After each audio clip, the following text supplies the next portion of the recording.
Bonjour Bruxelles, une dose d'humour. BX1. Bonjour la Destienne. Bonjour Fabrice. Merci d'être avec nous dans une dose d'humour. On va revenir un peu sur votre week-end, c'est ça, pour commencer? Oui, ça va, Fabrice et Charlotte, bien reposés après ce long week-end? Pas mal. Pas mal. Moi, pas trop. Je suis partie en week-end à la mer avec des potes. Ou comme j'aime à l'appeler, et si on louait un Airbnb pour faire une escape room de l'amitié? Heureusement, on a vite trouvé l'énigme de l'escape room, l'amour qui nous unit. C'était la clé, au final. Ainsi qu'énormément de bière et de cannabis. Est-ce que je risque d'aller en prison si je dis que je fume à la radio? Moi, j'ai rien entendu et je veux D'accord. pas l'entendre. D'accord. Je dis ça parce que j'ai vu ce week-end qu'il y avait une visite du quartier des prisons à Saint-Gilles-Forêt et Berkendal. J'ai trouvé ça fou, toujours à Bruxelles, d'avoir une prison en plein Saint-Gilles. Tu peux aller faire une visite au parloir un dimanche, puis acheter une limonade au gingembre à 15 €. C'est dingue. Et j'aurais pu l'organiser cette visite. J'ai vécu la majeure partie de ma vie dans un appartement avec vue sur la prison de Forêt. C'est pas le vis-à-vis idéal, on va pas se mentir. Je m'endormais au rythme des cris des détenus en écrivant dans mon journal intime, qui était un peu dark à l'époque. Et je les comprends de faire du bruit le soir, les détenus. Qu'est-ce qui risque au pire? Une plainte pour tapage nocturne? Les gars sont déjà en prison et suivent des tutos pour faire rentrer un téléphone par leur anus. Je pense pas que ce soit leur principale préoccupation. Mais les prisons en Belgique, en même temps, c'est pas la grosse éclate. Et même si la prison était fun, on trouverait un moyen pour torturer les détenus. T'as des sorties autorisées, mais uniquement pour aller à des fêtes folkloriques. Genre, bonne nouvelle Armand, aujourd'hui tu sors, mais c'est pour aller au doudou de Mons. Non! Pourquoi? Je suis tombée sur un article. Ami Montois, ne prenez pas ça au premier degré. Non, j'ai un amour pour le folklore incroyable. Mais je suis tombée sur un article du Monde qui date du 1er mars, intitulé « En Belgique, l'état des prisons tourne à la catastrophe nationale ». Si cet article avait eu un titre putaclic, ça aurait été « 5 manières dont la Belgique détruit les droits humains à la prison de Forêt ». La troisième va vous étonner. Il se trouve qu'en Belgique, il y a 11 326 détenus pour 9 752 places disponibles, soit un taux de surpopulation de 16%. Ça veut dire que c'est des cellules pires que des studios étudiants à Paris et 4 décennies à laisser dormir du monde au sol. 40 ans, à 2 ans près, c'est la même durée des travaux du palais de justice. Et le pire dans tout ça, c'est qu'on ne parle pas vraiment de la condition des détenus.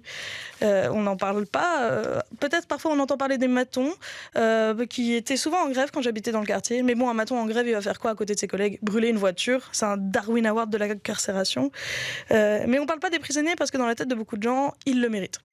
C'est pas si simple de juger les gens. Il y a plein de facteurs qui peuvent expliquer comment tu finis par faire de mauvais choix. Un mauvais entourage, un environnement malsain, et sans t'en être rendu compte, boum, tu te retrouves à vouloir faire des blagues et profiter d'une chronique pour rappeler à tout le monde que t'es bien de gauche. Voilà. Enfin bref, McDonald's a supprimé son option patate douce, Frédéric Becbédé continue d'écrire des livres et ma mère m'envoie des reels de développement personnel sur Instagram.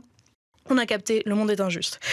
Mais le pire, c'est que même si on ne parle jamais de la condition des détenus, ils sont partout autour de nous. Grâce à la revue La Brèche, j'ai appris l'existence des produits Cellmade, le label du SPF Finance, qui vous permettra de savoir quels produits ont été confectionnés dans des cellules pour seulement 2,50 € de l'heure. Parmi les produits, on peut retrouver Coca-Cola, Di ou Sodexo. Et je suis allée sur leur site et je me suis demandé pourquoi j'écrivais mes blagues. Ils ont tout préparé pour moi. Les pop-up, quand t'arrives sur le site web, c'est plus cynique que faire jouer un SDF au Monopoly. Alors, par exemple, il y a écrit, par exemple, « Le travail pénitentiaire est plus efficace qu'il n'y paraît, tant pour votre entreprise que pour les détenus. De la main-d'œuvre flexible et motivée se tient chaque jour à votre disposition. Tout le monde y gagne. Et si vous alliez faire un tour en prison ?» Allez, allons faire un tour en prison, rencontrer une équipe flexible et motivée qui risque pas de se mettre en grève. Et bientôt, les prisonniers et prisonnières de Berkendal, Forêt et Saint-Gilles bougeront à Aaron. C'est pas forcément un soulagement, j'ai même l'impression qu'à défaut de les entendre, on entendra encore moins parler d'eux et d'elles. C'était pas si pire en fait de grandir à côté d'une prison. J'arrive pas à dormir même quand j'entends des cris. Puis j'ai compris qu'une offre d'emploi qui te demande d'être flexible et motivé, c'est souvent mauvais signe. Parfois aussi je me dis que les chroniques chez BX1 c'est pas super bien payé, mais bon. Vous êtes libre quand même. Oui. C'est une petite différence. Oui, mais je suis quand même rémunérée 20 fois plus qu'un employé en prison. Puis je peux rentrer chez moi après et ne pas devoir faire caca dans un seau.